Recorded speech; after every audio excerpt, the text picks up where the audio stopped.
சிம்பிளா சொல்லணும்னா திராவிட மாடல் ஆட்சி பெண்களுக்கான ஆட்சி. ஏன் பெண்களுக்கு முன்னுரிமை அப்படின்னு சிலருக்கு இயல்பா கேள்வி வரும். பெரியார்கிட்டையும் இப்படி ஒரு கேள்வியை முன் வச்சாங்க. அப்போ என்ன சொன்னார் தெரியுமா?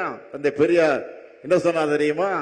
இந்த பயன்கள் எல்லாம் உங்கள் வீட்டில் இருக்கக்கூடிய உங்களுக்கு, உங்களுடைய சகோதரிகள், உங்களுடைய மகள்கள், உங்களுடைய மனைவி, உங்க தாய்மார்களுக்கு தான் போய் சேருது.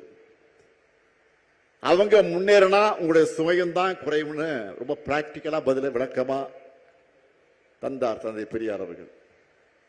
தந்தை பெரியாருடைய பதில் தான் இந்த முத்துவேல் கருணாநிதி ஸ்டாலினுடைய பதிலும். பெண்கள் முன்னேறினாதான் ஒட்டுமொத்த சமூகம் முன்னேறணும்னு நாம இவ்வளவு செய்யறோம். ஆனா ஒன்றியத்தில் ஆட்சி நடத்துகிற பாஜக அரசு என்ன பண்ணி இருக்கு சொன்னாங்களே. தந்தை உதயநிதி சொன்னார், தங்கை கனிமொழியும் குறிப்பிட்டு சொன்னார், நாடு முழுக்க இருக்கக்கூடிய பெண்களுடைய வாழ்வாதாரத்துக்கு துணையாக திட்டம் எது?